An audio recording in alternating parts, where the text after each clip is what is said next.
The champagne flute shattered against the marble floor of the celestial ballroom with a sound like a gunshot. 600 heads turned in unison toward the source of the disturbance, conversations dying mid-sentence as the city's elite witnessed something unprecedented. Mia stood at the center of the grand staircase in a red Valentino gown that cost more than most people's cars, her hand still extended from throwing the drink, her face a mask of fury that would have been beautiful if it wasn't so terrifying. At the bottom of those stairs, champagne dripping from his perfectly tailored Brioni suit, stood Derek. The man who controlled half of New York's underground economy. The man senators courted and FBI agents feared. The man who could end lives with a text message and had built an empire on the bodies of men who'd underestimated him. And he was letting a 26-year-old art authentication specialist publicly humiliate him without saying a word. "You absolute bastard!" Mia's voice carried across the ballroom with crystalline clarity, her words sharp as broken glass. "Did you think I wouldn't find out? Did you think I was that stupid?" Derek wiped champagne from his face with a white pocket square, his movements deliberate and controlled. His dark eyes, the color of smoke and gunmetal, never left Mia's face. Around them, phones were already emerging from evening bags and jacket pockets. By morning, this would be everywhere. "Mia," he said, his voice low and measured, sounding almost dangerous. "Perhaps we should discuss this privately." "Privately?" Mia laughed, and it was a sharp, brittle sound. "You want privacy now? After what you did? After you used me, manipulated me, lied to every single person in this room about who you are and what you wanted?" She descended 3 stairs, close enough now that she could see the muscle ticking in Derek's jaw, the only sign that he wasn't as calm as he appeared. Good. She wanted him angry. She wanted him humiliated the way she'd been humiliated when she discovered the truth. "Ladies and gentlemen," Mia addressed the crowd, her arms spread wide like a conductor before an orchestra. "Let me tell you about Derek, the man you all admire, fear, and court. The man who donated $10 million to the Metropolitan Museum last month. The man who sits on the board of 3 children's hospitals." She paused for effect, and the ballroom held its breath. "He's been using the Castellani Gallery, my gallery, the one I've dedicated my entire career to building, to launder money from his criminal enterprises. Every painting I authenticated, every sale I facilitated, every auction I curated was part of his scheme. He made me complicit in crimes I didn't even know I was committing." The gasps that followed were audible even over the string quartet, which had stopped playing entirely. Mia saw shock on familiar faces, her mentor Dr. Harrison, her colleague Marcus, her friend Sophia. She saw calculation on others, District Attorney Morrison, whose campaign Derek had funded, Senator Williams, who owed Derek more favors than she could count, and she saw something else on a few faces. Satisfaction. The enemies Derek had made over 15 years of ruthless business were pleased to see him brought low. "For 6 months," Mia continued, her voice breaking just slightly, "and wasn't that perfect? Just the right amount of vulnerability? He courted me, took me to dinners at restaurants. You need reservations 6 months in advance to access. Sent me flowers every Monday because I once mentioned I hated Mondays. Introduced me to his family, his friends, his world." She descended 2 more stairs, close enough now to see the silver threading through Derek's dark hair at his temples, to smell his cologne, something custom-made that probably cost $1,000 an ounce. And all of it was a lie. Every word, every gesture, every moment. He didn't want me. He wanted access to my expertise, my reputation, my gallery. He wanted someone naive enough to authenticate his stolen art and legitimate enough that no one would question the sales. Mia reached into her clutch, a vintage Judith Lieber that had belonged to her grandmother, and pulled out a stack of papers. She threw them at Derek's feet, and they scattered across the marble like confetti. Authentication certificates for paintings that are forgeries, bills of sale for artwork stolen from private collections in Europe, transaction records that trace directly back to shell companies he controls. All of it with my signature, my seal, my professional reputation. She was at the bottom of the stairs now, close enough to touch him. Derek hadn't moved, hadn't tried to stop her, hadn't said a word beyond that initial attempt at privacy. His security team, she could see them positioned around the ballroom, recognizable by their identical earpieces and the way they moved, waited for orders that didn't come. "You used me," Mia said, and this time her voice dropped to something only Derek could hear. "You made me fall in love with you, and it was all for this. For your business. For your empire." Something flickered in Derek's eyes. Pain, maybe? Or was it satisfaction? Mia couldn't tell, and right now she didn't care. She raised her voice again, addressing the crowd. "I've turned over all evidence to the FBI. Every document, every email, every piece of communication. Derek's empire is built on lies, theft, and blood money. And I was his unwitting accomplice." She pulled off the diamond bracelet he'd given her 2 weeks ago, Cartier, vintage, worth more than her entire year's salary, and let it fall at his feet with a clatter that sounded obscenely loud in the silent ballroom. "We're done. The gallery is closed. Every authentication I've ever done for you is now under federal review. And you?" She looked him straight in the eye, letting all her rage and hurt and betrayal show on her face. "You can go. To hell." Mia turned on her heel and walked toward the exit, her red gown flowing behind her like blood. The crowd parted for her automatically, 600 of New York's most powerful people moving aside like she was radioactive. She didn't look back. She didn't see the small smile that curved Derek's lips as he watched her go. She didn't see him nod once to a man in the shadows, a gesture so subtle that only someone looking for it would have noticed. She didn't know that every word she'd said, every accusation she'd thrown at him, every piece of evidence she'd turned over to the FBI was exactly what Derek had been counting on. The humiliation was perfect, public, devastating, and completely according to plan. The Castellani Gallery occupied a converted warehouse in Chelsea, all exposed brick and soaring ceilings and light that poured through floor-to-ceiling windows like liquid gold. Mia had fallen in love with the space 5 years ago when she'd first started working there as Dr. Harrison's assistant, fresh out of Columbia with a master's degree in art history and a specialty in authentication techniques that had made her the youngest expert in her field. Now, at 26, she owned the gallery. Dr. Harrison had retired to Florence 6 months ago and left the business to her, along with a client list that read like a who's who of New York society and a reputation for authentication so rigorous that insurance companies accepted her certificates without question. She was examining a painting in her office, a supposed Vermeer that she was 90% certain was an excellent 19th century forgery, when her assistant knocked on the door. "Mia, there's someone here to see you. He doesn't have an appointment, but he says it's important." Mia looked up from the painting, her magnifying glass still in hand. Did he give a name? Derek. Just Derek. The name meant nothing to her, though something in the way her assistant said it made Mia think it should. "Tell him I'm busy. If he wants an authentication, he can make an appointment like everyone else." Her assistant, a Columbia art history student named Jamie who needed the work-study hours, shifted uncomfortably. "He said you'd say that. He also said to tell you he's interested in acquiring the Castellani collection." Mia's hand stilled.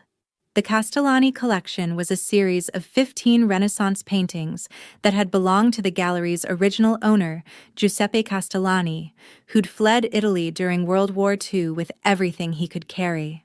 The collection was worth approximately $30 million, had never been for sale, and was the reason the gallery bore the Castellani name. Dr. Harrison had been offered absurd amounts of money for those paintings over the years. He'd turned down every offer without exception because they were the heart of the gallery, the pieces that gave the space its soul and credibility. "Tell him," Mia said carefully, "that the collection isn't for sale. It never has been, and it never will be." Jamie disappeared, and Mia tried to return her attention to the Vermeer. But 5 minutes later, her assistant was back. He's still here. He says he understands the collection has sentimental value, and he's prepared to make it worth your while. His words, not mine. Mia set down her magnifying glass with more force than necessary. Fine. Send him in. I'll tell him no in person. She expected a tech billionaire, one of the Silicon Valley types who'd moved to New York and thought money could buy anything, including history and soul. Or maybe an old money wasp with a last name that appeared in the social register and a belief that art was just another asset to acquire. What walked through her door was neither. Derek was tall, at least 6'2", with dark hair that was just long enough to suggest he didn't care about corporate grooming standards, and eyes that were an unsettling shade of gray. He wore a black suit that fit him like it had been born on his body, no tie, white shirt open at the collar. There was a scar that cut through his left eyebrow and disappeared into his hairline, and his hands, Mia noticed hands, artists always did, were scarred across the knuckles like he'd spent time hitting things harder than they'd hit him back. He looked like money and violence had a baby and raised it on expensive scotch and classical literature. "Miss Mia," he said, and his voice was smoke and gravel. "Thank you for seeing me." "I'm seeing you so I can tell you no in person," Mia replied, standing behind her desk like it was a fortress. "The Castellani collection isn't for sale. Not to you, not to anyone, not ever." "Everything is for sale," Derek said, moving into the room with the confidence of a man who'd never been denied anything. "It's just a matter of finding the right price." "Then you fundamentally misunderstand both art and me." Mia crossed her arms. "Those paintings are the foundation of this gallery's reputation. They're not commodities." "No," Derek agreed, stopping in front of a small Caravaggio sketch that hung on her office wall. Not part of the Castellani collection, but a piece Dr. Harrison had given her as a graduation present. They're investments in cultural heritage, pieces of human history preserved in oil and canvas. I understand that better than you might think. He turned to look at her, and Mia felt the weight of his attention like a physical thing. "I'm not interested in buying them to hide them in a vault or flip them at auction. I want to display them properly, create a foundation, a museum that would bear the Castellani name and honor Giuseppe's legacy." It was a good pitch. A great pitch, actually. The kind of pitch that suggested Derek had done his research, knew exactly what buttons to push. "If you want to honor Giuseppe's legacy," Mia said, "then respect his wishes. He wanted those paintings here, in this gallery, accessible to students and scholars and anyone who wanted to see them, not locked away in some private foundation. Your current security is inadequate." Derek moved to the window, looked out at the street below. "You have a basic alarm system and cameras that haven't been updated in 5 years. Those paintings are worth $30 million. You're one break-in away from losing everything Giuseppe built." "How do you know what security system I have?" Mia's voice sharpened with suspicion. Derek smiled, and it was the kind of smile that suggested he knew many things he probably shouldn't. "I make it my business to know about valuable assets in this city. And you, Miss Mia, are sitting on one of the most valuable private collections in New York with security that wouldn't stop a determined art student, much less a professional thief. Then I'll upgrade my security. Thank you for your concern, but the answer is still no." "I expected you'd say that." Derek pulled a business card from his jacket pocket and set it on her desk. Matte black with silver embossing. A name, a phone number, nothing else. "When you change your mind, and you will, call me." "I won't change my mind." "We'll see." He moved toward the door, then paused. "That Vermeer you're working on? It's a forgery. 19th century. Probably 1840s. The pigments are right for the period, but the canvas preparation is wrong. Vermeer used a double grind technique for his grounds that wasn't documented until the 1950s. A forger working in the 1840s wouldn't have known to replicate it." Mia stared at him. She'd spent 3 days analyzing that painting, and she'd come to the same conclusion. But the canvas ground analysis was something she'd been planning to do next, the final test to confirm her suspicion. "How did you—" I told you, Derek said. I understand art better than you might think. The Castellani collection deserves better than this gallery can offer, and you deserve better security than what you have. Think about it. He left, and Mia stood there staring at the door for a full minute before she picked up his business card. Just a name, just a number. She should have thrown it away. Instead, she slipped it into her desk drawer and tried to forget about the man with the scarred hands and the unsettling eyes who knew things he shouldn't about both art and her. She succeeded for almost 12 hours. The break-in happened at 2:47 a.m. on a Tuesday morning. Mia got the call from the alarm company at 2:52, and she was in an Uber heading to the gallery by 2:55, her heart hammering against her ribs and her mind racing through everything that could be stolen, damaged, lost. The Castellani collection, 15 irreplaceable paintings, $30 million in cultural heritage. Please, she thought, clutching her phone so hard her knuckles went white. Please let them be safe. The police were already there when she arrived, along with 2 crime scene technicians and a detective who introduced himself as Morrison. The gallery's front window was smashed, glass glittering on the sidewalk like diamonds. Miss Mia? Detective Morrison was in his 50s, with tired eyes and a wedding ring that looked like it hadn't come off in 20 years. I'm sorry to have to tell you this, but they got away with 3 paintings. Small ones, easy to transport. We're reviewing security footage now. Which 3? Mia's voice came out steady, which was a miracle given that she felt like she was going to vomit. Morrison consulted his notebook. According to the inventory, a Monet sketch, a small Degas, and something called a Bellini Madonna. Relief hit her so hard she actually swayed. Not the Castellani collection? No, ma'am. Looks like they were going for quantity over quality, grabbed what was closest to the door and ran. The stolen pieces were valuable, insured for about $2 million combined, but they weren't irreplaceable. They weren't Giuseppe's legacy. They were pieces Dr. Harrison had acquired over the years. Beautiful, but not essential. Still, $2 million. Gone in the time it took to smash a window and grab 3 frames. We'll need you to review the footage, Morrison said. See if you recognize anyone, and you'll want to call your insurance company.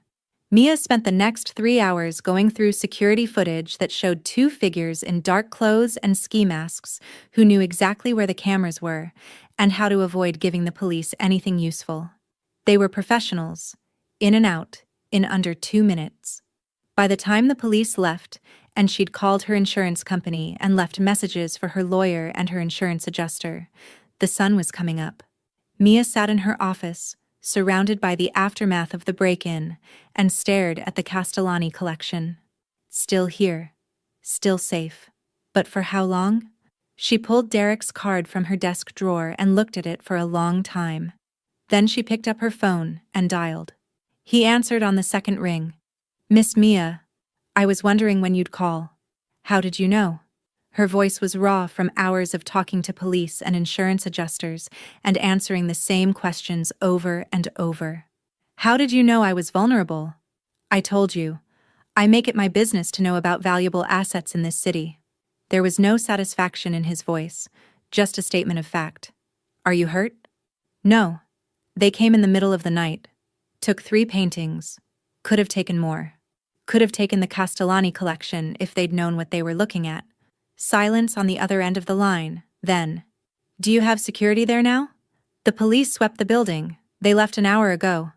I'm sending someone. His name is Marcus. He'll arrive in 20 minutes, and he'll stay until we can get proper security installed. I can't afford. Consider it a courtesy. No obligations. Derek's voice softened almost imperceptibly. Get some rest, Mia. We'll talk tomorrow when you're not running on adrenaline and fear. He hung up before she could argue. 20 minutes later, exactly as promised, a man who introduced himself as Marcus arrived. He was built like a tank, with kind eyes that didn't match his intimidating frame, and he positioned himself in the gallery's main room like he was prepared to fight off an army. Mr. Derek said to tell you that you're safe now, Marcus said. Nothing's getting past me.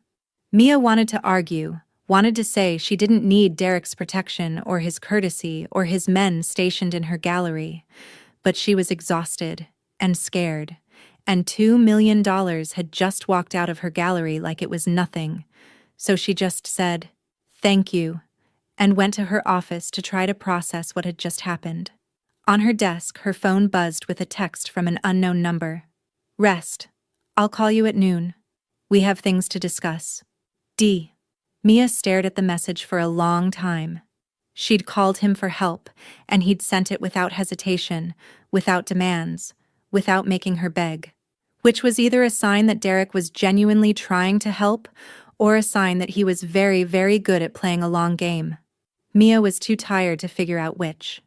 She lay down on the couch in her office, with Marcus standing guard in her gallery, and fell into a sleep haunted by smashed windows and paintings that disappeared into smoke.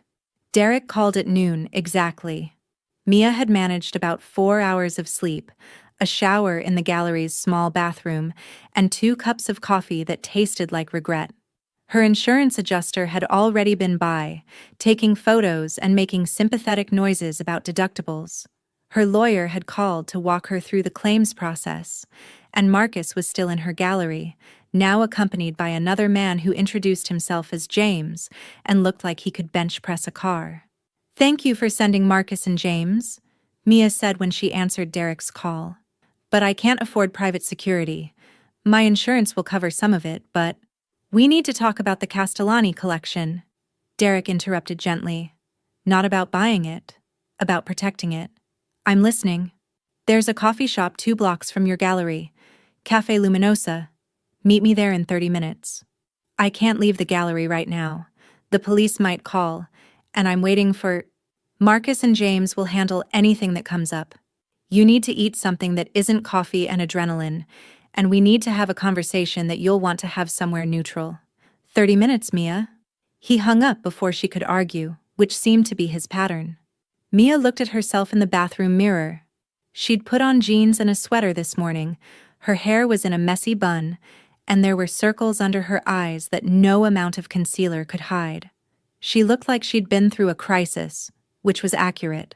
She should have said no.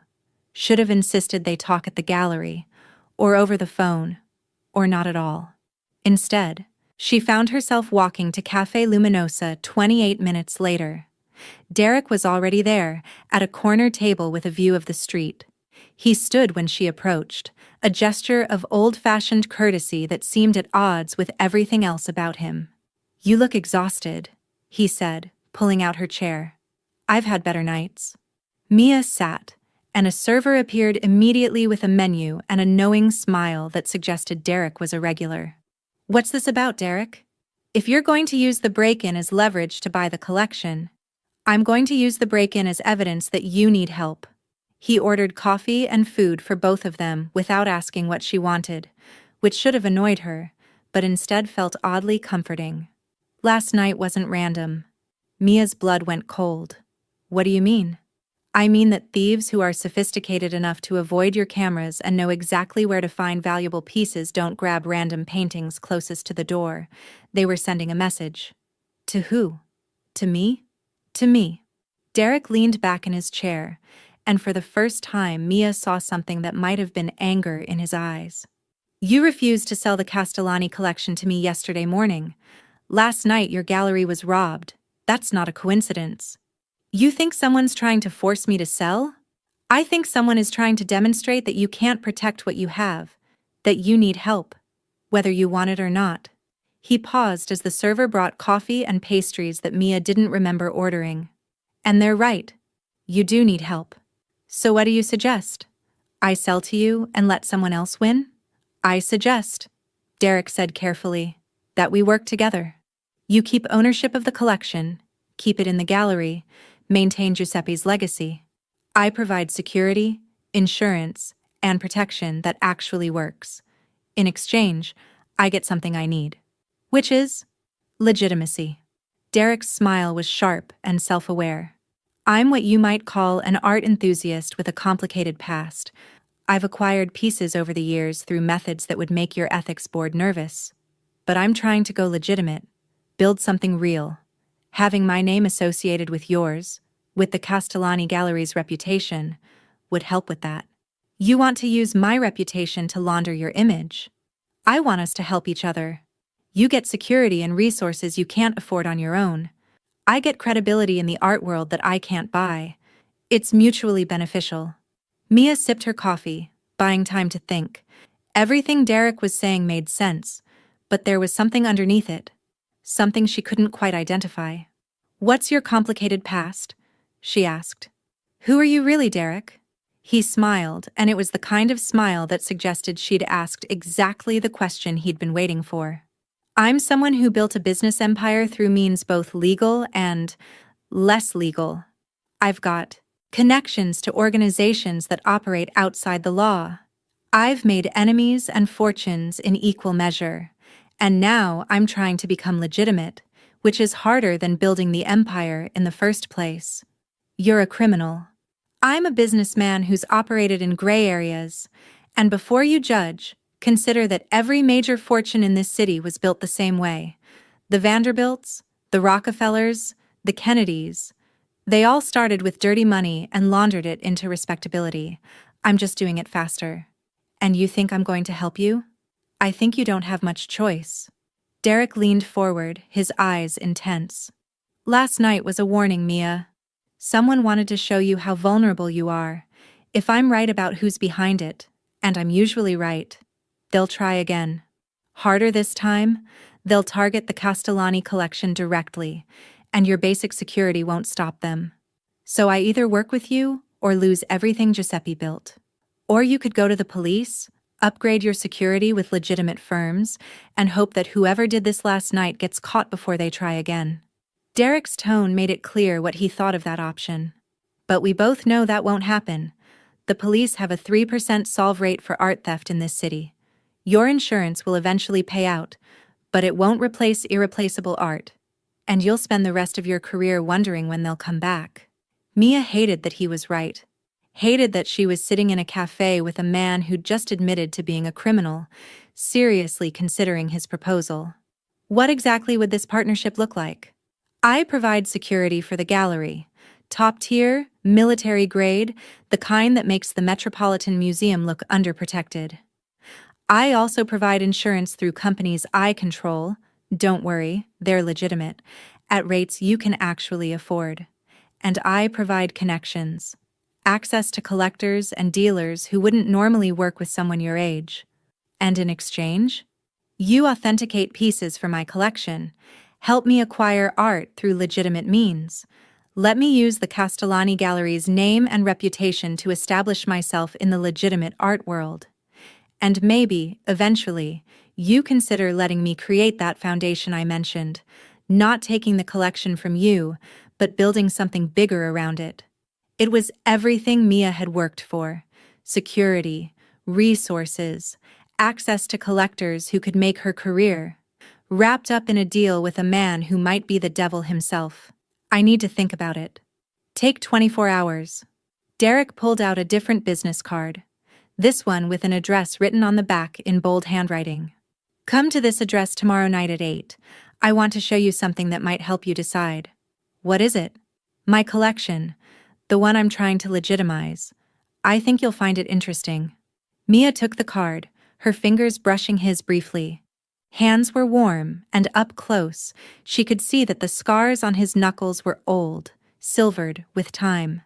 "If I come tomorrow, it doesn't mean I'm agreeing to anything." "Of course not." Derek's smile suggested he knew she was already halfway convinced. "It just means you're curious. And curiosity is the first step toward every great partnership."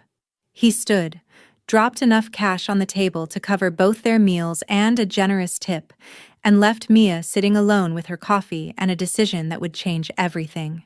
She stayed there for another hour, staring at the address on the back of his card, trying to convince herself that going to Derek's private collection was a terrible idea. She failed. At 7:55 the following evening, Mia stood outside an address in Tribeca that turned out to be a converted warehouse with no sign, no indication of what was inside. Just a plain door with a keypad and a camera pointed at whoever was standing where she was standing. She rang the bell. The door opened immediately, and Marcus was there, looking exactly as intimidating as he had in her gallery. "Miss Mia, Mr. Derek is expecting you. Please, come in." The interior of the warehouse was nothing like Mia had expected. Where she'd anticipated something cold and industrial, she found warmth. Exposed brick walls, hardwood floors, and lighting that was clearly designed by someone who understood how to display art. And the art itself? Mia stopped breathing. The walls were covered in paintings that belonged in museums, a Caravaggio that she recognized from photographs, a small Rembrandt that had been stolen from a private collection in Amsterdam 3 years ago, a Monet that the insurance companies had given up for lost. "My God," she whispered. "Impressive, isn't it?" Derek's voice came from behind her, and she turned to find him in dark slacks and a white shirt, sleeves rolled up, looking more relaxed than she'd ever seen him. "Welcome to my problem. This is stolen art, all of it. Some of these pieces have been missing for years. I prefer to think of it as rescued art." Derek moved to stand beside her, looking up at the Caravaggio. That piece was in a private collection in Milan, locked in a vault where no one could see it. The family who owned it were using it as collateral for loans, didn't care about the art, just the value. So I acquired it. You stole it. I paid for it. The people I paid weren't the legal owners, but they had possession, and possession is 9/10 of the law. He turned to look at her. Most of these pieces were in similar situations. Locked away, hidden, used as financial instruments instead of being appreciated as art. I've given them a home where they can be seen, studied, valued for what they are. By you. In private. Where no one else can see them. Exactly. Derek gestured around the warehouse. Which is my problem. I've spent 15 years acquiring one of the finest private collections in the world, and I can't show it to anyone. Can't loan pieces to museums. Can't have scholars study them. Can't do anything that would draw attention to the fact that I own art that's supposed to be in police evidence lockers or insurance company files. He walked further into the warehouse and Mia followed, unable to stop herself from studying each piece. They were all real, all authentic, all extraordinary. "I want to go legitimate," Derek continued. "I want to create a foundation, have these pieces studied and restored and eventually displayed where people can see them. But I can't do that without someone who can authenticate the pieces, create documentation, help me establish provenance that's flexible enough to pass muster. You want me to help you launder stolen art. I want you to help me give these pieces a second life. Most of them were already stolen, from Jewish families during World War II, from churches during political upheavals, from private collectors by other thieves. I'm just the most recent link in a long chain. If we can establish new provenance, we can legitimize them, give them back to the world." Mia stood in front of a Vermeer that had been missing since 1972. A small piece. A woman reading a letter, the light falling across her face with that impossible luminosity that only Vermeer could achieve. "This is from the Isabella Stewart Gardner Museum heist," she breathed. "It is. Along with 2 others I have in climate-controlled storage. The FBI has been looking for them for 50 years. They'll never find them because they're looking in the wrong places, expecting them to surface in the usual channels." Derek stood beside her. "But if we could create a story about them being found in an estate sale, hidden in an attic, with just enough documentation to make it plausible, they could go home, back to the museum where they belong. Eventually, through channels that would take years but would ultimately succeed." He turned to face her fully. "That's what I'm offering, Mia. Not just security for your gallery and legitimacy for me. A chance to return some of the world's greatest stolen art to where it belongs, to be a hero instead of a thief." It was brilliant. Absolutely brilliant. And completely illegal on at least a dozen levels. "I could lose my license, my reputation, everything I've built. You could, if we get caught, but we won't, because we'll be careful and patient and smart about it." Derek moved closer, and Mia caught the scent of his cologne, something that smelled like cedar and smoke. I'm not asking you to decide tonight. I'm just showing you what's possible, what we could accomplish together.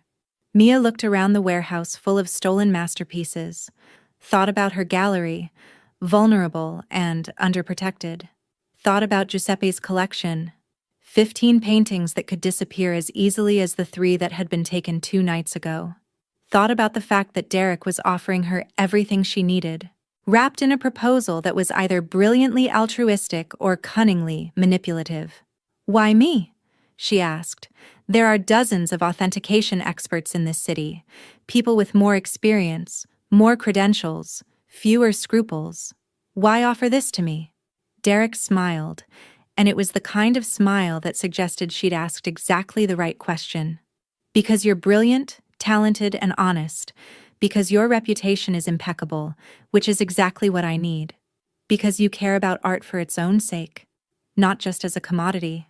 And because—" He paused, his hand coming up to tuck a strand of hair behind her ear, the gesture so casual and intimate that Mia's breath caught. "Because I think you and I could do extraordinary things together. If you're brave enough to try."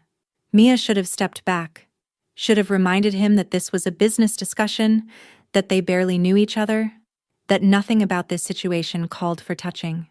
Instead, she stood very still and let him look at her like she was one of the masterpieces on his walls. "I need time to think." "Of course." Derek stepped back, professional distance restored. "Marcus will drive you home. Call me when you've decided." As Mia left the warehouse, escorted by Marcus to a car that was probably worth more than her gallery, she knew she was going to say yes. Not because she believed Derek's altruistic motivations about returning stolen art to the world, but because for the first time in her careful, structured life, she was being offered a chance to do something dangerous and exciting and possibly world-changing. And she wanted it. She wanted it so badly she could taste it. Mia called Derek 3 days later and said yes. Within a week, the Castellani Gallery had security that would make Fort Knox nervous. Cameras with facial recognition, motion sensors that could detect a mouse, guards who rotated in 12-hour shifts, insurance coverage that protected not just against theft, but against natural disasters, civil unrest, and acts of God. She should have felt relieved. Instead, she felt owned. Derek came by the gallery every day, ostensibly to check on the security installation, but really, Mia suspected, to establish his presence. To make it clear to whoever had orchestrated the break-in that the Castellani Gallery was now under his protection. It worked. Within 2 weeks, word had spread through the art world that Mia had a new partner. Someone with deep pockets and dangerous connections. The kind of person you didn't cross if you wanted to continue operating in New York. Her phone started ringing more. Collectors who'd never given her the time of day suddenly wanted authentications. Dealers who'd written her off as too young invited her to private viewings. Her business tripled overnight, all because of Derek. "You're getting a reputation," her friend Sophia said over lunch one afternoon. Sophia worked at Christie's and had her finger on the pulse of New York's art world. "People are calling you Derek's protégé." "I'm not his protégé. We're partners." "Right. Partners." Sophia's tone suggested she didn't believe that for a second. "Mia, be careful. Derek's got a reputation that makes people nervous. He's connected to organizations that operate outside the law. The FBI has been trying to build a case against him for years. He's trying to go legitimate. And you believe him?"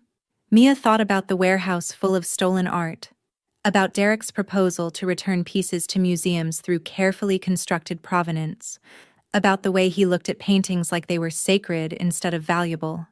"I think he's complicated," she said carefully. "But yes, I think he's genuine about wanting to legitimize his collection." Sophia gave her a long look. "You're sleeping with him, aren't you?" "What?" "No, it's purely professional." "Mia, I've known you since Columbia. I know what you look like when you're interested in someone, and the way you say his name." Sophia shook her head. "Just be careful. Men like Derek don't do anything without ulterior motives." Mia wanted to argue, but she couldn't. Because Sophia was right about one thing. Mia was interested in Derek. more interested than she should be in a business partner who was probably using her for his own purposes. She noticed things. The way his hands moved when he examined paintings, reverent and knowledgeable. The scar that cut through his eyebrow and the one on his jaw that suggested violence in his past. How he spoke to his security team. Respectful, never condescending, like they were colleagues instead of employees. How he looked at her when he thought she wasn't paying attention, like she was another masterpiece he wanted to acquire. It should have scared her. Instead, it thrilled her in ways she didn't want to examine too closely. 2 months into their partnership, Derek invited her to dinner at his penthouse. "I want to discuss the first authentication," he said, "and I'd rather do it somewhere private." The penthouse occupied the top 3 floors of a building in Soho, all glass and steel and views that made Mia dizzy. The art on his walls here was different from the warehouse, legal pieces, acquired through legitimate channels, but no less impressive. A Basquiat dominated one wall. A small Picasso hung in his study. And in the dining room, positioned to catch the late afternoon light, was a painting Mia had only ever seen in textbooks. "Is that a Klimt?" she breathed. "Portrait of a lady, acquired legally at auction 5 years ago." Derek handed her a glass of wine, something red and expensive that probably cost more than her monthly rent. "It's my favorite piece in the legal collection." They had dinner at a table set for 2, prepared by a chef whose name Mia recognized from a Michelin-starred restaurant downtown. The food was extraordinary, the wine even better, and the conversation flowed from art to music to books, like they'd been friends for years instead of uneasy partners for 8 weeks. "Tell me about Giuseppe," Derek said over dessert. "How did you end up working for him?" Mia smiled, remembering. "I was 22, fresh out of grad school, drowning in student loans and convinced I was going to have to take a job at an auction house doing grunt work for rich people who didn't know a Monet from a Manet. Dr. Harrison interviewed me personally, spent 4 hours asking me about authentication techniques, testing my knowledge, challenging my assumptions. And he offered you a job on the spot. He offered me an apprenticeship, said I had talent but needed refinement, spent the next 4 years teaching me everything he knew. When he retired, he left me the gallery because he said I was the only person he trusted to maintain its integrity. And now you're partnered with a criminal who wants you to help legitimize stolen art." Derek's smile was self-aware. He'd be horrified. He'd be pragmatic, Mia corrected. Dr. Harrison understood that the art world operates in gray areas. That provenance is often fiction. That legal ownership is whoever has the best documentation. He'd appreciate what we're trying to do, even if he'd question the methods. "What we're trying to do," Derek repeated. "So you're committed to this? To us?" The way he said us made something flutter in Mia's chest. "I'm committed to returning stolen art to where it belongs. If that means bending some rules about provenance, I can live with that." Spoken like someone who's been corrupted. But Derek was smiling, and there was approval in his eyes. "I think Dr. Harrison taught you better than he intended." After dinner, Derek showed her the piece he wanted authenticated first. It was in his study, covered by a cloth. When he removed the covering, Mia's breath caught. "Oh my God, is that Raphael, Madonna of the Cherries, stolen from a private collection in Vienna in 1991, been missing ever since." Derek stepped back, giving her room to examine it.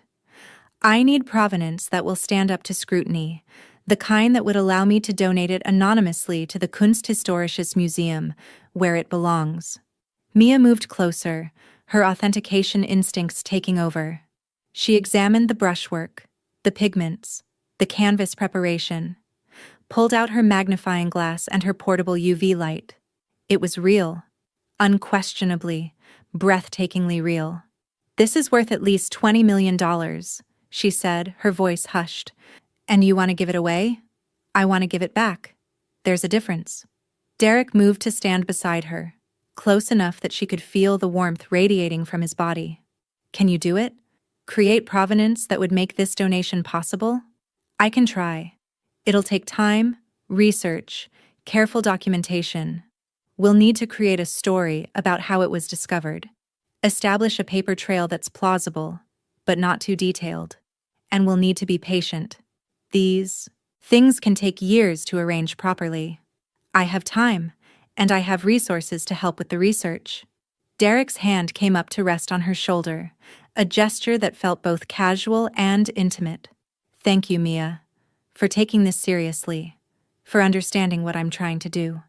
Mia turned to look at him, and suddenly they were very close. Close enough that she could see the gold flecks in his gray eyes.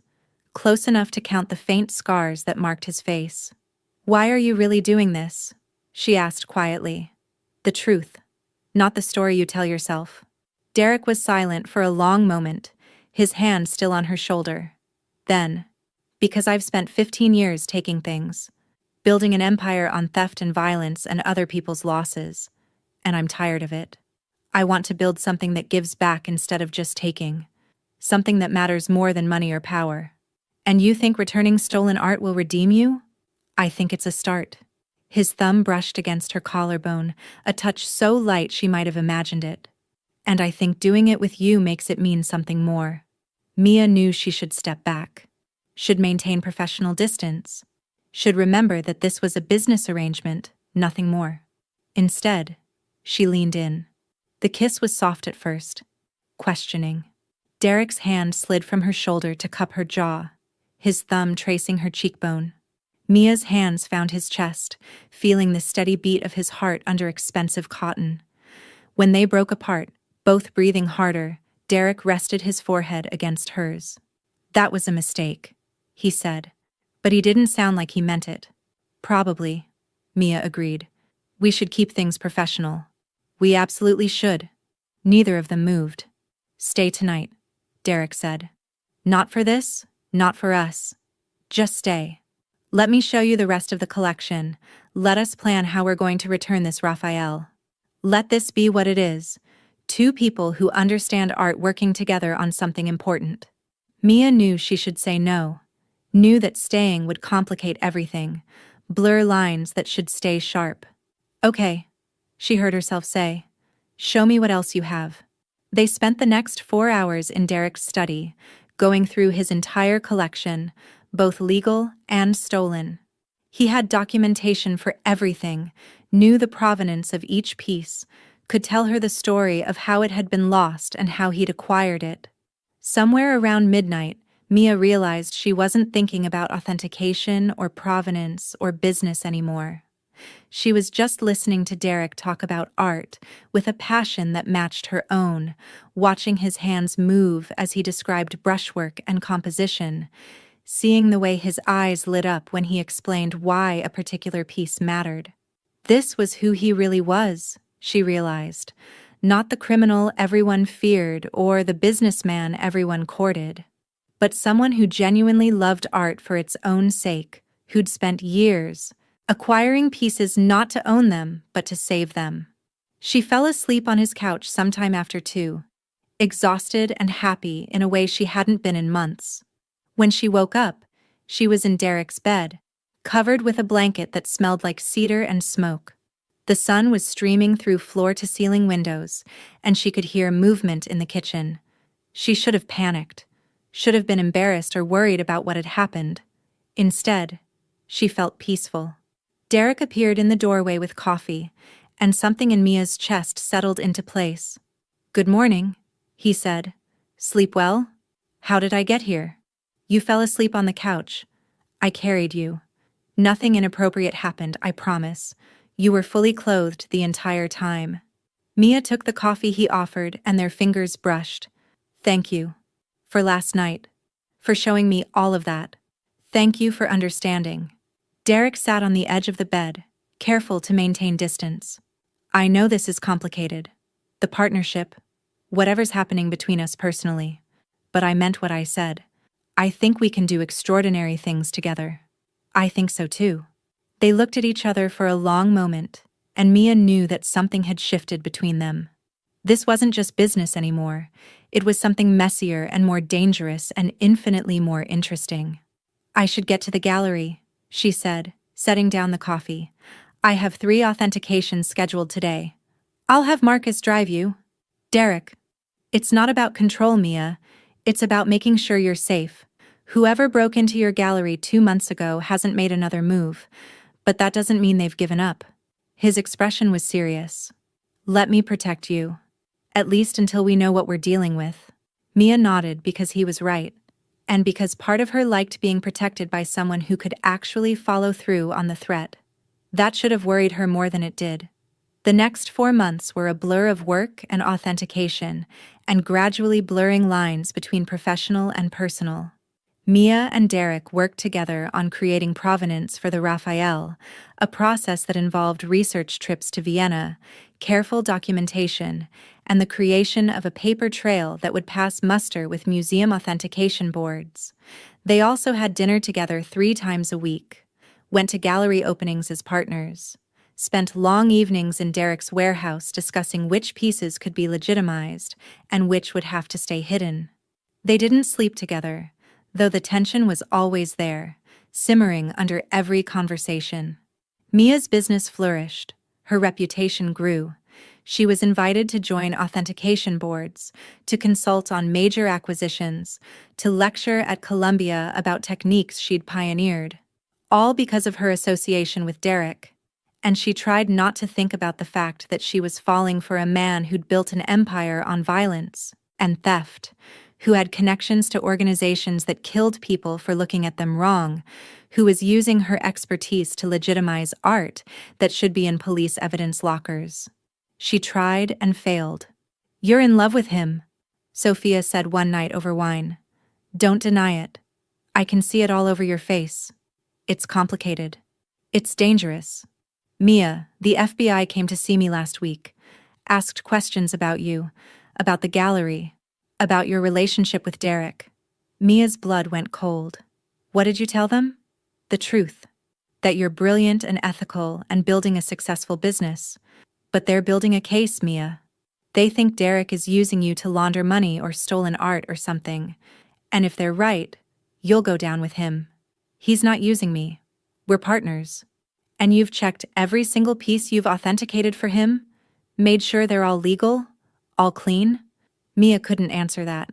Because the truth was, she'd authenticated pieces she suspected had questionable provenance, had created documentation she knew was flexible with the truth, had bent rules she'd spent her entire career upholding.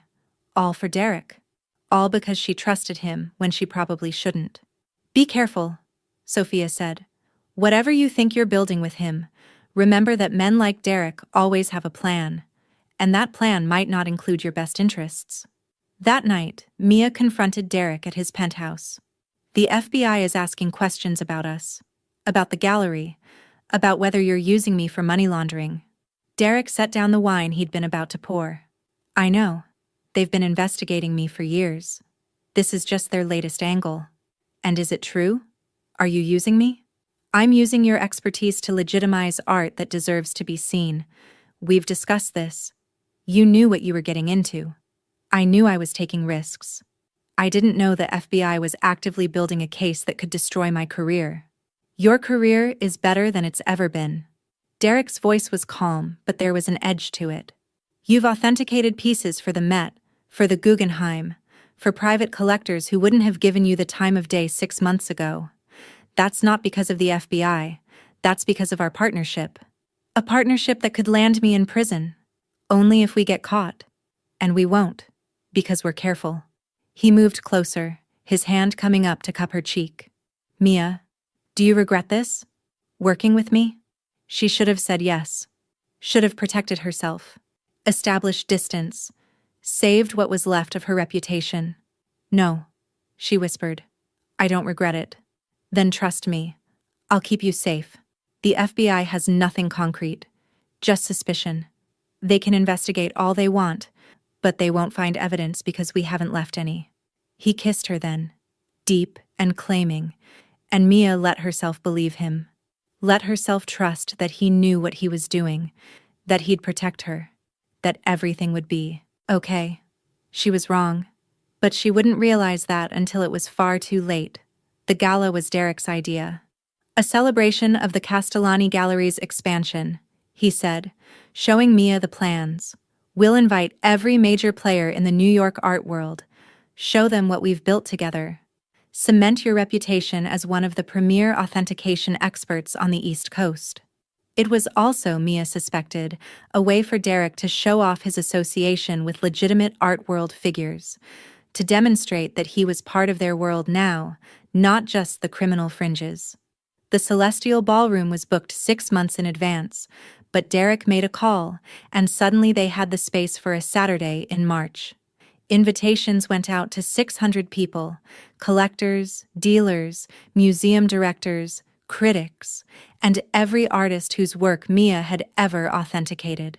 The response was overwhelming. Everyone accepted. "They want to see what the infamous partnership looks like," Sophia said when she RSVP'd. "Mia and Derek, the authentication prodigy and the reformed criminal. It's the art world's favorite redemption story." "He's not reformed," Mia corrected. "He's reforming. There's a difference." But even she had started to believe the story they were telling, that Derek was leaving his criminal past behind, that together they were building something legitimate and important. She'd authenticated the Raphael 6 weeks ago, and Derek had anonymously donated it to the Kunsthistorisches Museum with provenance that stood up to their rigorous examination. The museum had announced the discovery with fanfare, calling it one of the most significant returns of stolen art in decades. No one connected it to Derek. No one questioned the provenance Mia had carefully constructed. It felt like a victory. Like maybe they really could pull this off? Return stolen art, build legitimate businesses, create something meaningful together. Mia should have known better. The night of the gala, she wore the red Valentino dress that Derek had bought her over her protests. It fit perfectly, made her look sophisticated and powerful, and exactly like someone who belonged at the center of New York's art world. Derek picked her up at her apartment in a car that probably cost more than the building. "You look stunning," he said, and the way he looked at her made Mia's breath catch. "So do you." They'd been doing this dance for 6 months now, working together, having dinner together, spending hours in each other's company. But they hadn't slept together, hadn't crossed that final line that would make this relationship undeniably personal instead of professionally complicated. "After tonight," Derek said as they drove to the ballroom, "everything changes. We'll have legitimacy that can't be questioned, connections that will take us anywhere we want to go. The FBI will have to back off because we'll be too visible, too connected to touch. Or they'll come after us harder because we've made ourselves targets." Always so pessimistic. But Derek was smiling. "Trust me, Mia, this is going to work." The Celestial Ballroom was spectacular. Chandeliers dripped crystal light across marble floors. The Castellani collection was displayed on specially constructed walls, each piece lit to perfection. Servers in black and white circulated with champagne and hors d'oeuvres that looked like tiny works of art. 600 people filled the space, and every single one of them wanted to congratulate Mia on her success. She lost count of how many hands she shook, how many conversations she had about authentication techniques or recent acquisitions or the Raphael donation that everyone was still talking about. Derek was always nearby, never touching her but close enough that everyone knew they were together. His hand at the small of her back when they moved through the crowd. His body between her and anyone who got too close. His eyes constantly scanning the room like he was expecting trouble. At midnight, Mia excused herself to the bathroom, needing a moment away from the noise and the people and the performance of being successful. That's when she found the documents. They were in her clutch. The vintage Judith Lieber she'd brought because Derek had said it matched her dress perfectly. Folded papers that hadn't been there when she'd left her apartment. She unfolded them with shaking hands. Authentication certificates in her name, with her signature and seal, for paintings she'd never seen. Bills of sale for artwork she'd never handled.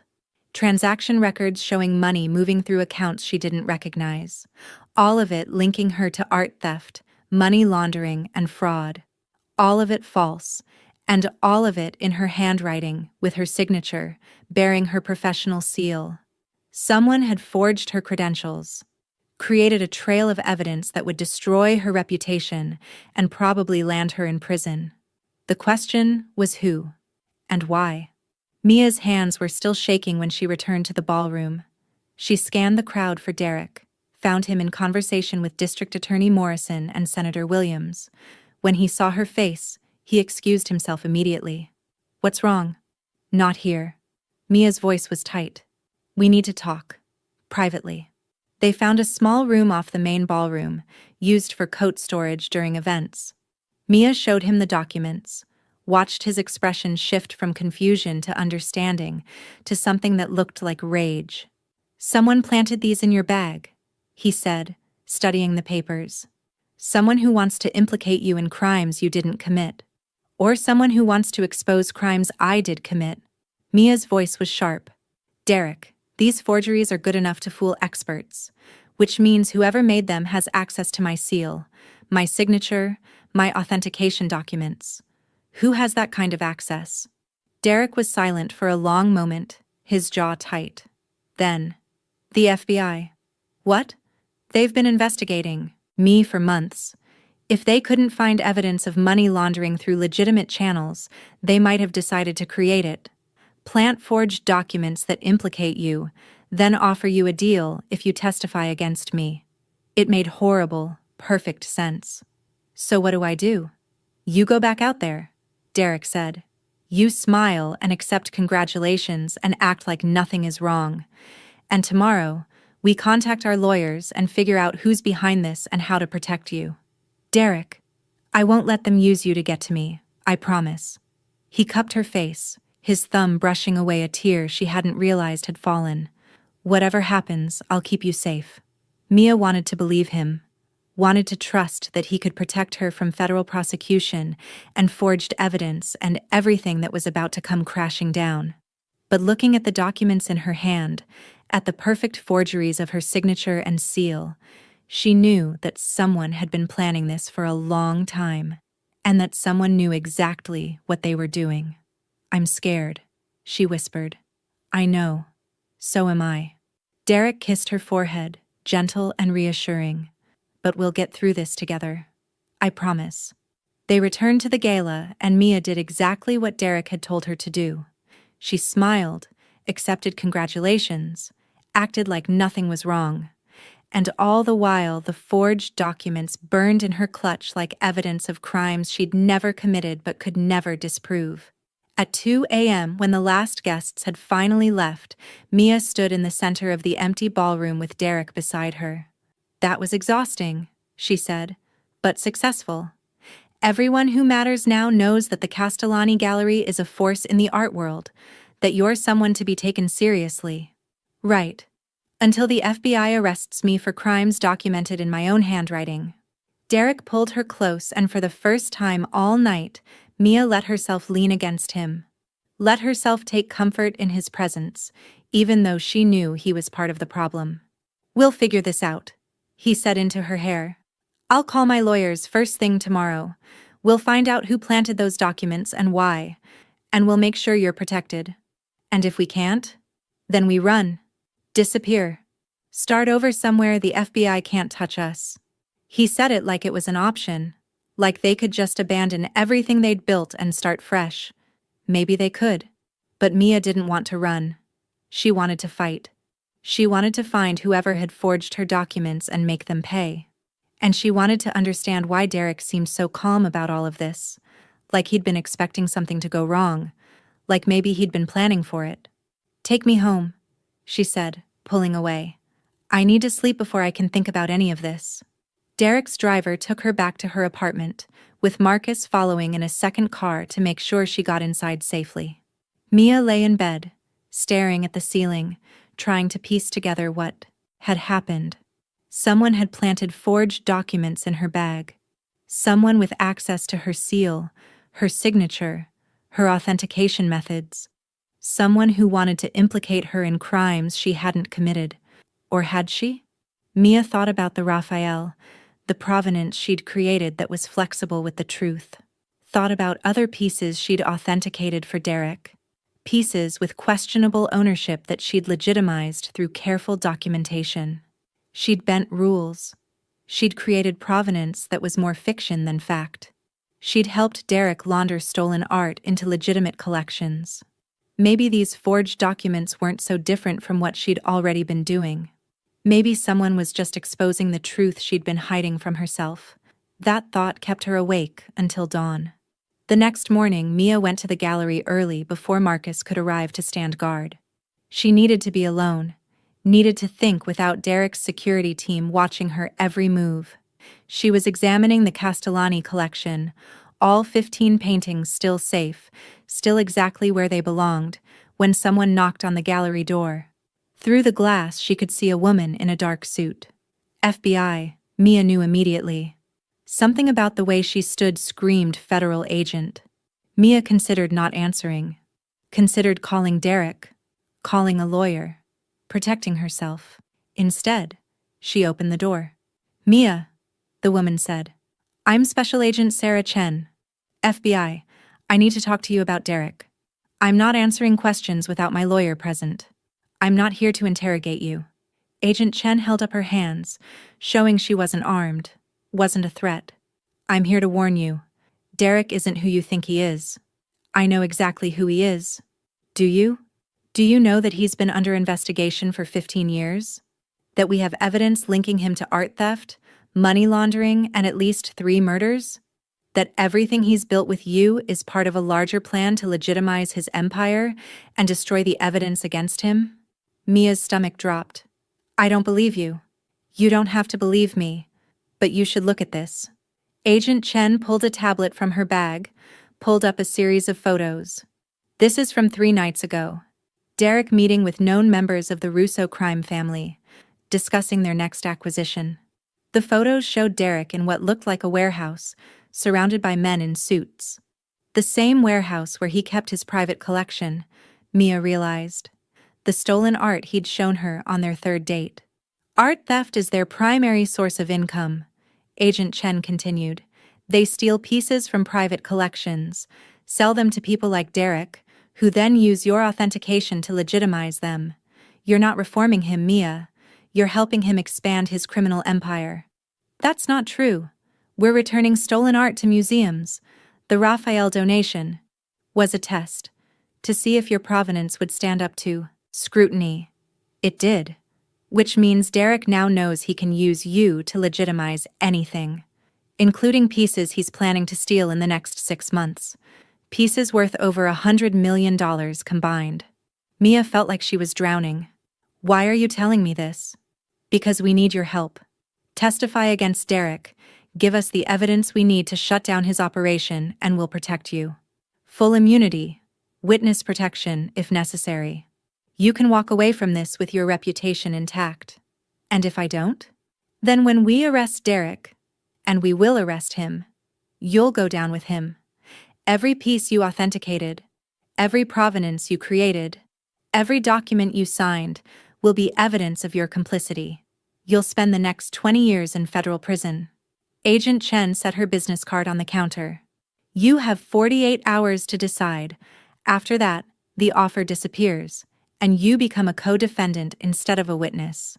She left, and Mia stood in her gallery, surrounded by Giuseppe's collection, trying to process what she'd just been told. Was Derek using her? Had everything, the partnership, the dinners, the almost romance, been part of a plan to legitimize his criminal empire? Or was the FBI lying, trying to turn her against him so they could build their case? Mia had no way to know.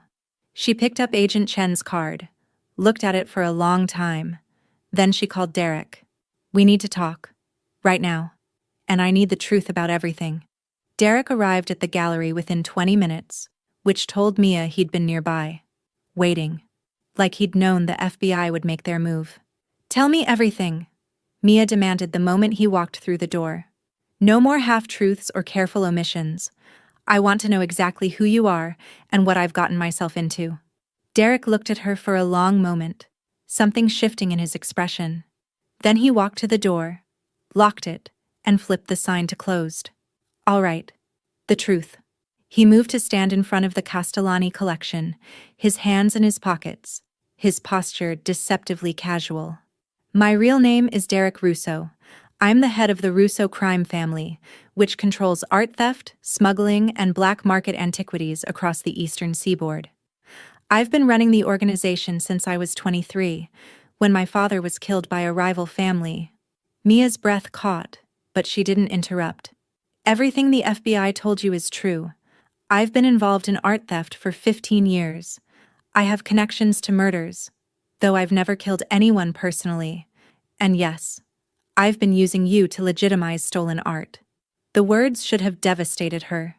Instead, Mia felt strangely calm, like she'd known this was coming, had been preparing for it even while she'd been falling for him.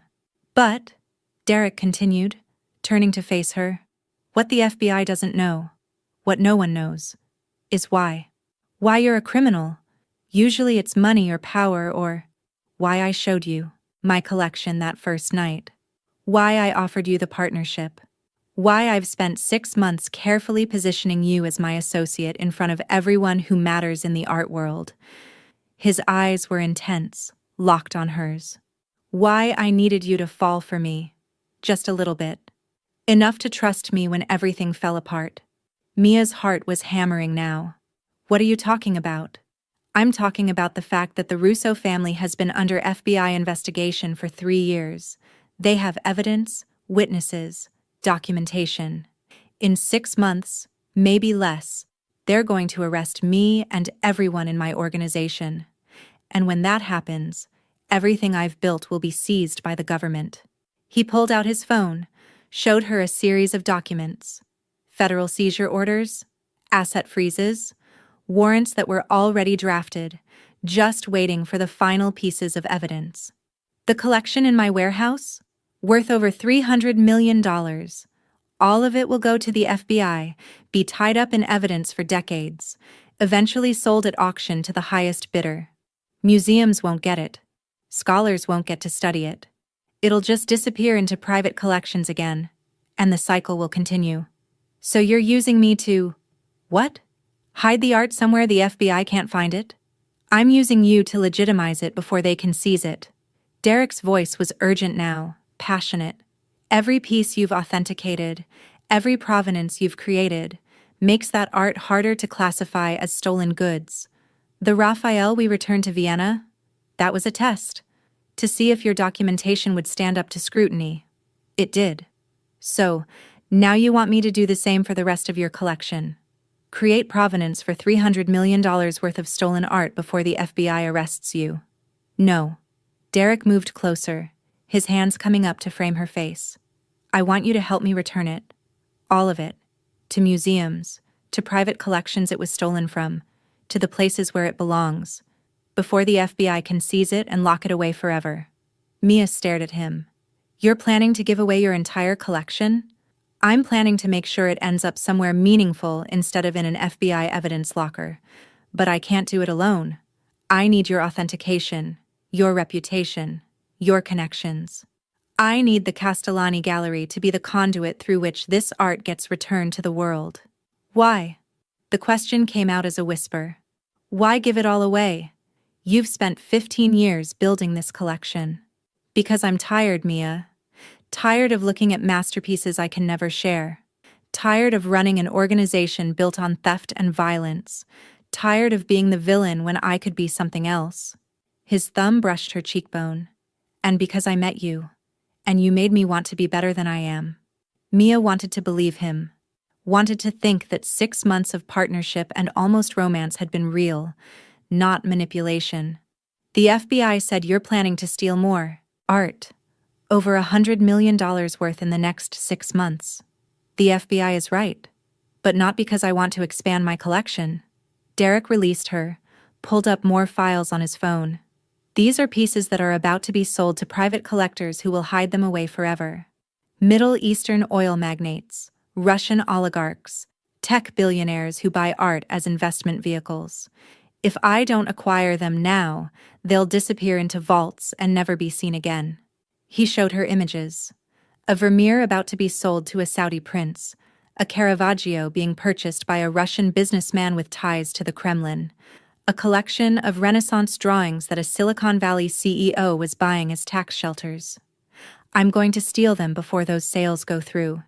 And then, with your help, I'm going to return them to museums where they belong. The Vermeer to the Rijksmuseum, the Caravaggio to the Borghese Gallery in Rome, the drawings to the Uffizi. That's insane. You're talking about stealing art so you can give it away. I'm talking about making sure masterpieces end up in public collections instead of private vaults. And yes, it's insane.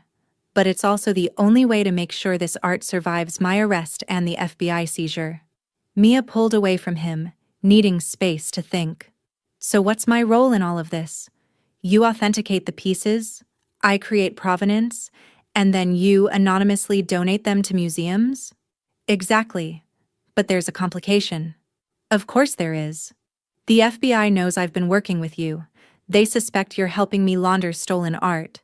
Which means when they arrest me, they'll come after you too. Unless I testify against you. Turn witness, give them what they need for their case, and walk away with immunity. Right. Derek's expression was unreadable. Which is why I need you to do exactly that. Mia felt like the floor had dropped out from under her.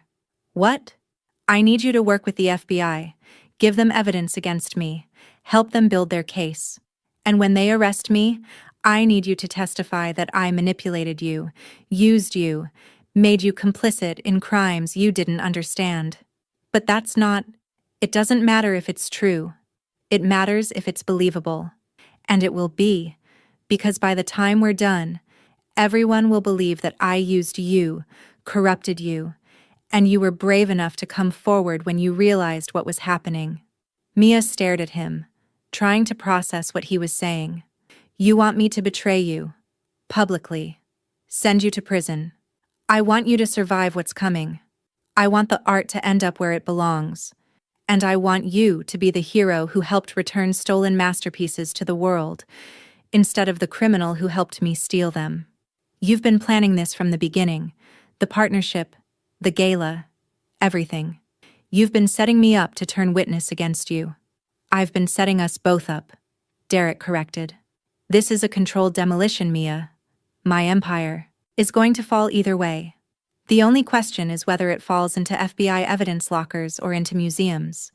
Whether you go down with me or come out of this as the whistleblower who exposed the Russo family's art theft operation. I don't understand. If you're planning to give away all the art anyway, why do you need me to betray you? Because the FBI won't accept anonymous donations of stolen art. They'll seize it, investigate it, tie it up in legal proceedings for decades. But if you come forward as a witness, if you help them recover pieces, if you work with museums to authenticate and return art as part of a plea agreement, then it all becomes official recovery instead of criminal evidence. Derek pulled out a folder thick with documents. This is everything. Every piece in my collection, every planned theft, every bit of evidence the FBI will need to convict me. I'm giving it to you. And in 48 hours, I need you to give it to Agent Chen. Mia's hand shook as she took the folder. You're asking me to destroy you. I'm asking you to save the art. And yourself. His voice was gentle now. Mia, I knew from the moment I met you that this was how it would end. I'm a criminal. Eventually, I was always going to get caught. But I can choose how it happens. And I can choose what survives when I'm gone. You're choosing the art over yourself. I'm choosing you over myself. If you go down with me, if you end up in prison because of our partnership, then everything we've done means nothing. But if you come out of this clean, if you become known as the expert who helped recover hundreds of millions in stolen art, then you can continue the work. You can make sure other pieces get returned, other collections get legitimized. Mia opened the folder, saw authentication certificates and theft reports, and evidence that would put Derek in prison for the rest of his life. I can't do this. I can't betray you. You're not betraying me. You're playing your part in the plan. Derek moved closer, his hand finding hers. Everything that happens from here is choreographed, Mia. The FBI raid, the arrest, the trial. You testifying against me. All of it designed to make sure you survive, and the art gets returned. And you? You just go to prison for 20 years? I go to prison knowing that I did something meaningful with the empire I built, that instead of dying as a thief, I'll be remembered as someone who gave back more than he took. Mia looked at him, really looked at him, and saw the truth in his eyes. This wasn't manipulation or a con. This was a man who'd spent 6 months falling for her while planning his own destruction, all so she could survive what was coming. "You're an idiot," she whispered. "Probably." His smile was sad. "But I'm an idiot who loves you, and I want you to have the career you deserve, the life you should have, even if I can't be part of it." "Derek?" "No." He kissed her, soft and brief. "Don't make this harder than it needs to be. Take the folder. Work with Agent Chen. Help them build their case. And when the time comes, you testify that I used you, manipulated you, made you think you were doing legitimate work when really you were helping me launder stolen art. That's a lie. It's the story that saves you. That's all that matters." Mia clutched the folder to her chest, tears streaming down her face. "I hate you for this. For making me care about you when you were always planning to leave." "I know. I'm sorry." Derek wiped away her tears with his thumbs. "But in 6 months, when you're authenticating recovered art for the Louvre or the Prado, when you're helping museums reclaim pieces that were stolen decades ago, you'll understand why it had to be this way. I'll never forgive you." "Good. That'll make the testimony more convincing." He left then, and Mia stood in her gallery surrounded by Giuseppe's collection, holding evidence that would destroy the man she'd fallen in love with. She should have refused. Should have thrown the folder in the trash. Called Derek back. Found another way. Instead, she opened it and started reading. And 2 days later, when Agent Chen came back to the gallery, Mia handed over every piece of evidence Derek had given her. "I want full immunity," she said, "and I want to work with museums to return every piece of art Derek stole. I'll testify. I'll cooperate. I'll do whatever you need. But the art goes to museums, not evidence lockers." Agent Chen smiled like she'd won the lottery. "Deal." The FBI raid on Derek's warehouse happened on a Thursday morning at 6 a.m. Mia was there, wearing a wire, watching from a surveillance van as federal agents swarmed the building. She'd helped them plan the raid, told them where the art was stored, how many security personnel Derek had, what kind of resistance to expect. She'd betrayed him completely, and Derek had let her. When they brought him out in handcuffs, he looked directly at the surveillance van, looked at Mia through the tinted windows like he could see her, and he smiled. That smile haunted her for weeks. The arrest made national news. "Art theft ring busted," the headlines proclaimed. "FBI recovers stolen masterpieces worth hundreds of millions." And Mia was the hero. The brave authentication expert who discovered she was working for a criminal and had come forward to help the FBI recover stolen art. Her phone rang constantly, museums wanting her expertise, collectors offering her jobs, universities inviting her to lecture. The Castellani Gallery became famous overnight. Not as Derek's partner, but as the place where the FBI's star witness worked, where authentication met justice, where stolen art went to be identified and returned home. Giuseppe would have been proud, Mia thought bitterly, or horrified. She wasn't sure which. The trial was scheduled for 6 months away. Derek's lawyers tried to get him bail, but the prosecution, led by Agent Chen, argued he was a flight risk. He stayed in federal custody. Mia visited him once, 2 weeks after his arrest. They sat across from each other in a visitor's room, separated by plexiglass, speaking through phones that were definitely monitored. "How are you?" Derek asked, like they were old friends catching up over coffee. "Busy. I'm working with the Louvre on the Vermeer authentication, and the Prado wants me to consult on the Caravaggio provenance." "Good. That's good." He looked thinner, tired, but his eyes were bright. "The art's going where it belongs?" "Every piece. Exactly like you planned." Mia's voice cracked. "I hate you for this." "I know. But you're brilliant at it." The Louvre director called the Vermeer authentication the most thorough he's ever seen. You're going to change how museums handle recovered art. I don't care about any of that. I care that you're in here, and I'm the reason why. You're the reason the art is being returned instead of sitting in evidence. You're the reason museums are getting their stolen pieces back. That's worth more than my freedom. Not to me. Derek leaned forward, his hand pressed against the plexiglass. Mia, listen to me. In 4 months, I'm going to plead guilty. My lawyers will arrange a deal. 15 years? Eligible for parole in 10. And you're going to testify at my sentencing hearing about how I manipulated you, used your expertise, corrupted your ethics. I know the plan, Derek. And you're going to mean every word. Because by then, you'll have authenticated enough recovered art, worked with enough museums, seen enough pieces returned home that you'll understand what we accomplished together. You'll see the bigger picture. The bigger picture where you're in prison for 15 years? The bigger picture where hundreds of masterpieces get returned to the world instead of staying hidden or destroyed, where your career flourishes instead of ending, where we both become something better than we were. Mia wanted to argue, wanted to tell him that she'd trade all of it for him to be free. But looking at him through the plexiglass, seeing the peace in his eyes, she realized he didn't want to be free. He wanted exactly what was happening. He wanted to be punished for 15 years of theft. He wanted the art to be returned. And he wanted her to have the career she deserved, even if it meant losing everything else. I have to go, she said, standing up. The Met wants me to authenticate a Rembrandt they think might be from your collection. It is. Storage unit in Brooklyn. Combination is in the evidence file. Derek stood too. Mia, thank you. For doing this.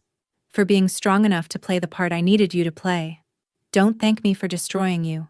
Thank you for surviving. Mia left the prison and cried the entire drive back to Manhattan. The months before the trial were a blur of authentications and museum consultations and testimony preparation. Mia worked with 17 different museums, across 3 continents, helping them authenticate and reclaim pieces from Derek's collection. The Vermeer went to the Rijksmuseum with provenance so thoroughly documented that it was held up as the gold standard for art recovery. The Caravaggio went to the Borghese Gallery in Rome, returning home after 30 years. A collection of Renaissance drawings went to the Uffizi, filling gaps in their collection that scholars had mourned for decades. Every piece Derek had stolen, every masterpiece he'd hidden in his warehouse, went to museums where the public could see them, where scholars could study them, where they belonged, and Mia was credited with making it all possible. Her testimony in Derek's trial was everything his lawyers had asked for. She described how he'd approached her, how he'd gained her trust, how he'd gradually involved her in authentication work that she hadn't realized was for stolen art. She cried on the stand, real tears, because even though she knew this was the plan, it hurt to say these things about him in public. Derek watched her testify with an expression that never changed, calm, accepting, almost proud. When the prosecutor asked if she'd known the art was stolen, Mia said no.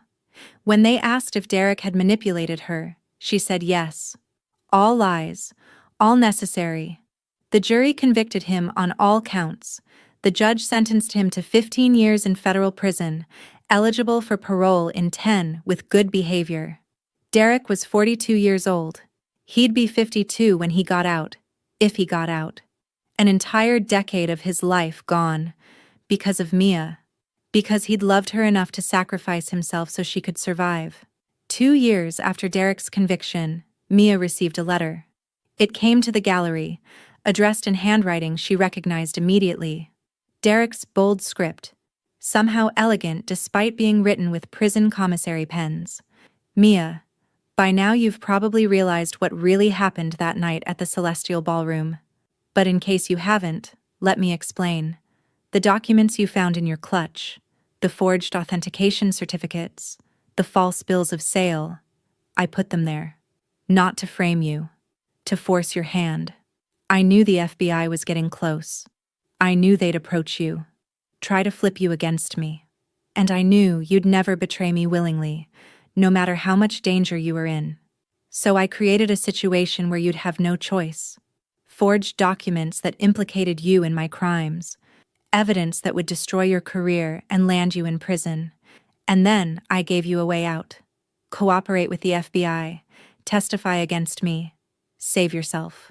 You were always going to do the right thing, Mia. You're too ethical, too principled to let yourself go down for crimes you didn't commit. I was counting on that.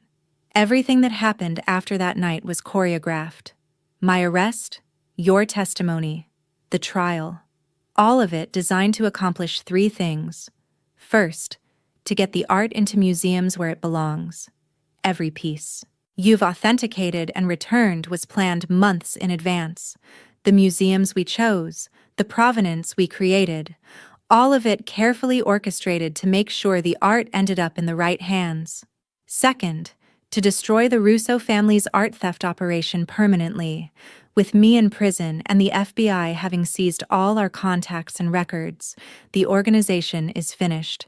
No more stolen art, no more black market antiquities. The cycle is broken. Third, and most important, to make sure you survived with your reputation intact. Better than intact, enhanced. You're now one of the most respected authentication experts in the world. Museums compete for your consultation.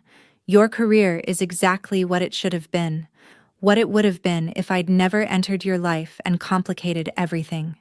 The humiliation at the gala, you throwing that drink, exposing me in front of everyone who mattered, that was the final piece. It established you as someone who stood up to me, who refused to be my accomplice, who had the courage to burn down our partnership publicly when you realized what I really was. Everyone believes you're the victim I corrupted and the hero who came forward. No one will ever question your ethics or your authenticity again. That was always the plan, Mia. From the moment I saw you in your gallery, examining that Vermeer forgery with such intense focus, I knew you were the one who could help me do this. Not just authenticate the art, but give it legitimacy that would last beyond my arrest. I needed someone brilliant and ethical and brave enough to turn against me when the time came. I needed you. And yes, I fell in love with you along the way. That wasn't part of the plan. That complicated everything and made this so much harder than it should have been. But it also made it more meaningful. Because now you're not just the expert who helped recover stolen art. You're the woman I loved enough to sacrifice everything for. That's the story that will follow you forever. The authentication specialist who fell for a criminal and was brave enough to bring him to justice when she discovered the truth. It's a good story. Better than the truth, which is that you were complicit from the beginning, that we planned the returns together, that you knew exactly what you were doing every step of the way. The truth would destroy your career. The story I created for you will make you legendary. I hope you can forgive me someday, for manipulating you, for putting you through the trauma of testifying against me, for loving you and leaving you anyway. But even if you never forgive me, know that I meant every word I said. You're extraordinary, Mia, and you deserved better than a partnership with a criminal. Now you have better. A career built on legitimate work, a reputation that's unassailable, a life that isn't tangled up with mine. That was always what I wanted for you. The art is where it belongs. You're where you belong, and I'm exactly where I deserve to be. DPS. There's one more piece. A small Vermeer. Girl reading a letter. It's in a storage unit in Queens. The combination is your birthday. I've been saving it for you. Not to authenticate or return, just to keep. Something beautiful that belongs to you, that you can look at and remember that once, for a little while, someone loved you enough to give you the world. Mia read the letter 3 times, standing in her office with tears streaming down her face. He'd planned everything, the forged documents, the confrontation with Agent Chen, her testimony, all of it designed to save her while destroying himself, and she'd played her part perfectly, never realizing she was in a play he'd written specifically for her. She should have been angry, should have felt manipulated, used, betrayed. Instead, She felt something else entirely. Loved, protected, cherished in a way she'd never experienced before. Derek had orchestrated his own destruction to make sure she survived. Had spent 6 months falling in love with her while planning to break both their hearts, all so she could have the career she deserved. That was either the most romantic thing anyone had ever done, or the most manipulative. Mia suspected it was both. She went to Queens that afternoon, found the storage unit, entered her birthday as the combination. Inside was a single painting, carefully wrapped and stored in climate-controlled darkness. Girl Reading a Letter by Johannes Vermeer. One of the master's smallest works, painted around 1657, and missing since it had been stolen from a private collection in Brussels in 1995, worth approximately $40 million, and Derek had given it to her. Not to authenticate, not to return to a museum, not to sell or display, just to keep. A masterpiece that belonged to her, that she could look at and remember him. Mia stood in that storage unit for an hour, looking at the painting, the girl's face, caught in that perfect moment of reading something that mattered. The light falling across her features with that impossible luminosity only Vermeer could achieve.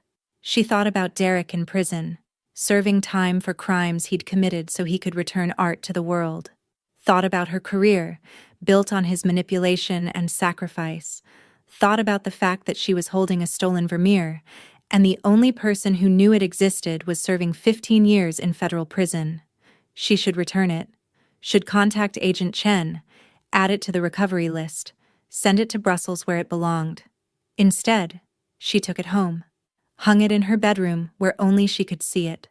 And every night she looked at that girl reading her letter and wondered what the message said, wondered if it was anything like the letter Derek had sent her.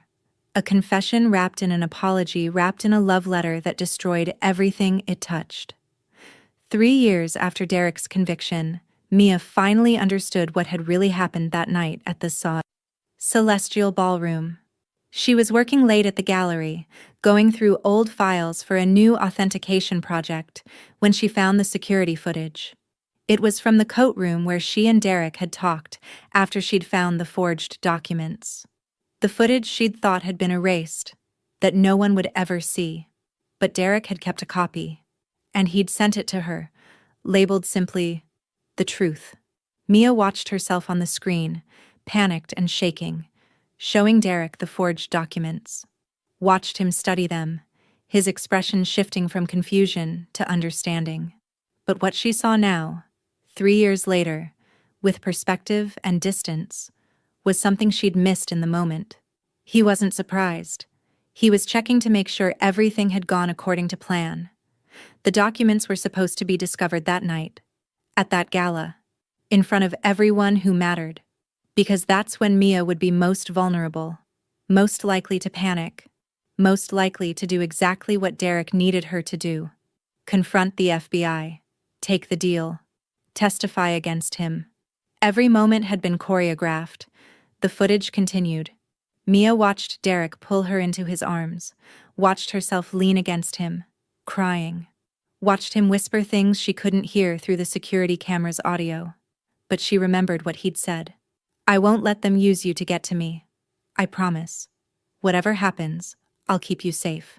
At the time, she'd thought he meant he'd protect her from the FBI. Now she realized he'd meant he'd protect her from himself, from the consequences of their partnership, from prison, from the destruction of her career.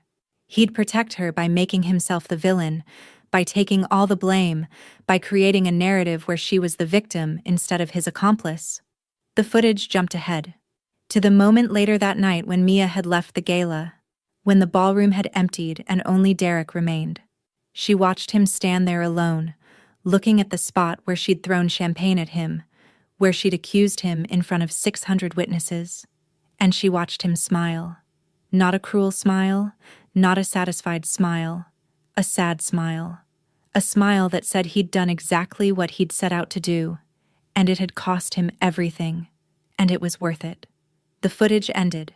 Mia sat in her office staring at the blank screen, and finally, understood the full scope of what Derek had done. He'd planned her humiliation of him, had wanted her to throw that drink, to expose him publicly, to turn everyone against him.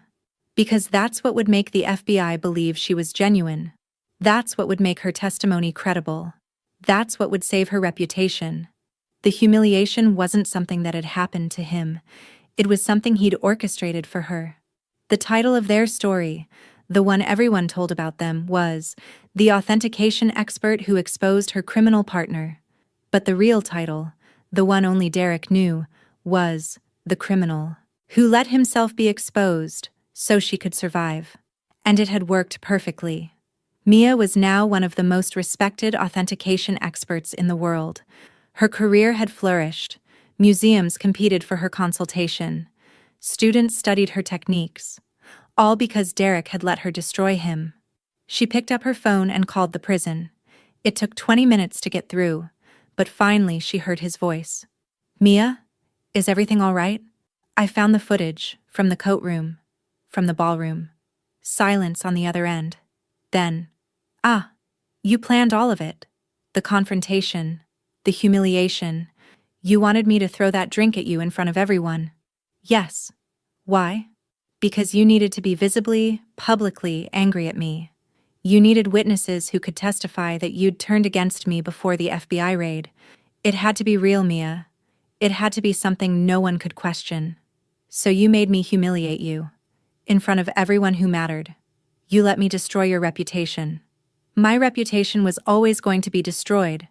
I'm a criminal, Mia. I've been one for 15 years. But your reputation, that was worth protecting. That was worth everything." Mia's throat was tight.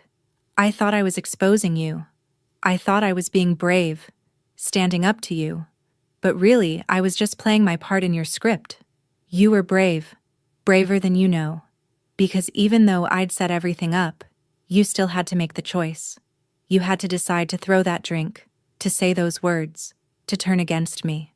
I gave you the situation, but you gave it power by meaning it. I did mean it. In that moment, I hated you. I know. That's what made it perfect." Mia looked at the vermeer on her wall, the girl reading her letter, preserved in that perfect moment of discovery. "There's something I need to tell you. I'm listening. At the gala, when I found those forged documents, when I confronted you, I knew. Not consciously, but somewhere deep down, I knew you'd put them there. I knew this was all part of some larger plan, and I chose to go along with it anyway." "Mia, no, let me finish. You think you manipulated me, controlled the situation, made me dance like a puppet. But I chose to dance, Derek. I chose to confront you. I chose to work with the FBI. I chose to testify. Not because you forced me, but because I understood what you were trying to do, and I wanted to help you do it." Silence. Then, "Why?" "Because you were right. The art deserved to be in museums. I deserved a career that wasn't built on stolen goods. And you deserved to pay for what you'd done, even if what you'd done was steal masterpieces to save them. So we were both playing parts we knew were scripted. We were both choosing to do something meaningful, even if it destroyed us in the process." Mia wiped away tears. "I forgive you, Derek. For the manipulation, for the plan, for loving me and leaving me anyway. I forgive all of it. Thank you." His voice was rough, with emotion. "That means more than you know. But I need you to forgive me too." "For what?" "For keeping the vermeer. For not returning it to Brussels. For being just corrupt enough to accept a gift from a criminal." Derek laughed, and it was the most beautiful sound Mia had heard in 3 years. "I gave you that painting because I wanted you to have something beautiful that no one could take away. Something that reminded you that you're not as purely ethical as everyone thinks you are. That you're complicated and human and capable of bending rules when it matters. It hangs in my bedroom. I look at it every night." "Good. That's exactly what I wanted." They were both quiet for a moment, and Mia could hear the prison sounds in the background. Guards calling out, doors slamming, the mechanical noises of institutional life. This was where Derek would be for 7 more years, minimum. Because of her testimony, because of the plan he'd orchestrated, because of their partnership that had started with authentication and ended with mutual destruction. "I'm doing good work," Mia said finally. "The Prado just asked me to consult on their entire Renaissance collection. I'm helping 3 museums authenticate pieces that might be from your old contacts. I'm teaching a course at Columbia on art recovery and authentication ethics." I heard, "You're becoming everything I knew you could be. Because you destroyed yourself to make it possible. Because we both chose to do something that mattered more than our own happiness. That's not destruction, Mia. That's sacrifice. And it was worth it." A guard's voice came through the line telling Derek his time was up. "I have to go," he said. "I know. Derek. One more thing." "Yes?" "The girl in the Vermeer. The one reading the letter. What do you think it says?" Derek was quiet for so long Mia thought they'd been disconnected. Then, "I think it says exactly what my letter said to you. That someone loved her enough to give her everything, even if it meant losing her. That she's extraordinary and deserves the world. And that he'd do it all again, even knowing how it would end." The call disconnected. Mia sat in her office, surrounded by Giuseppe's collection, and cried. Not tears of sadness or regret, tears of understanding. Finally, after 3 years, she understood the full scope of what they'd accomplished together. They'd returned over $300 million in stolen art to museums around the world. They'd destroyed one of the largest art theft operations on the East Coast. They'd created a new model for art recovery that museums were still using. And they'd loved each other enough to sacrifice everything: reputation, freedom, happiness, to make it all possible.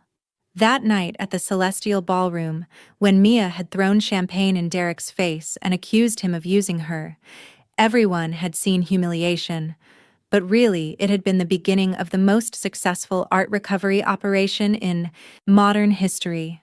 An operation planned by a criminal who wanted redemption, executed by an authentication expert who wanted justice, and powered by a love that was complicated enough to survive prison sentences and testimony, and $300 million in recovered masterpieces.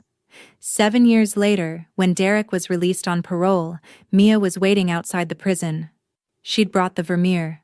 Girl reading a letter, wrapped carefully in archival materials, ready for its journey home to Brussels. Derek looked older, gray at the temples, lines around his eyes, but his smile when he saw her was exactly the same. "You're returning it," he said, looking at the wrapped painting. "We're returning it. Together. With provenance, we create that's true this time. No forgery, no manipulation. Just 2 people who found a stolen masterpiece and want to send it home. After keeping it for 7 years. After keeping it as a reminder of what we did together. What we're capable of when we choose meaning over safety." Mia held out her hand. "Partners?" Derek took it, and his hand was warm and scarred and familiar. "Partners," he agreed. They returned the Vermeer to Brussels together, created provenance that was honest about its recovery, found in private storage, held by someone who wished to remain anonymous, authenticated by Mia's gallery. The museum asked no questions. They were too grateful to have the painting back. And Mia and Derek stood in the gallery where it was displayed, looking at that girl reading her letter, surrounded by visitors who had no idea what sacrifices had been made to bring this painting home. "Worth it?" Mia asked quietly. "Every second," Derek replied. They left the museum hand in hand, 2 people who'd destroyed each other and built something beautiful from the wreckage. 2 people who'd planned a humiliation that became a recovery operation. 2 people who'd loved each other enough to sacrifice everything, and who'd somehow found their way back to each other anyway. The story everyone told about them was about exposure and betrayal and justice. But the real story, the one they knew, was about sacrifice and love and art that deserved to be saved. And it was better than any masterpiece they'd ever authenticated. The Castellani Gallery had expanded to take up an entire building in Chelsea, 3 floors of exhibition space dedicated to authentication, recovery, and the ethical treatment of art. Mia ran it with Derek as her partner, Officially this time, legally, with contracts and everything. They'd recovered and returned over $2 billion in stolen art in the decade since Derek's release. Their authentication methods had become industry standard. Museums around the world sought their consultation, and they'd gotten married 5 years ago in a quiet ceremony at the gallery with only Giuseppe's collection as witnesses. Tonight, they were hosting a gala, a celebration of their work, their partnership, their legacy. 600 guests filled the space, including many of the same people who'd been at the Celestial Ballroom that night 10 years ago. The night Mia had thrown champagne in Derek's face, the night everything had changed. Nervous? Derek asked, straightening his tie. Terrified, Mia admitted.